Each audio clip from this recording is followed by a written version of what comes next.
అందరికి కూడా నమస్కారం అండి. టీడీపీ సీనియర్ నాయకురాలు మాధవిని మాట్లాడుతున్నాను.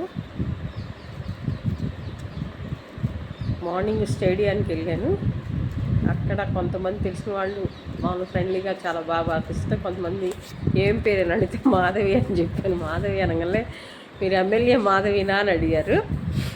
అంటే కష్టపడింది మేము, పదవి ఆక్యుపై చేసింది మా మధు అని చెప్పి నవ్వించి, మా ఎమ్మెల్యే గారు కూడా బాగా పనిచేస్తుంది, మీరందరూ సంతోషంగా ఉండండి అని చెప్పటం జరిగింది. నేను ఎందుకు చెప్తున్నానంటే, ఇది పార్టీలో మనం కష్టపడి పని చేస్తుంటే ప్రజల హృదయాల్లో పదిలంగా నిలుస్తాము.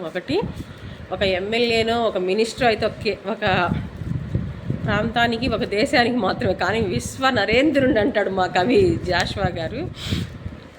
ఆ వారసులు కాబట్టి విశ్వానికే మేము అని తెలియజేస్తూ నవ్వుకోలేక అల్లాడిపోయే వాళ్ళు అడుగుతుంటే అందరూ బాగుండాలని ఆ దైవాలను వేడుకుంటూ, కవిత్వం కలం అలానే సాగిపోవాలని.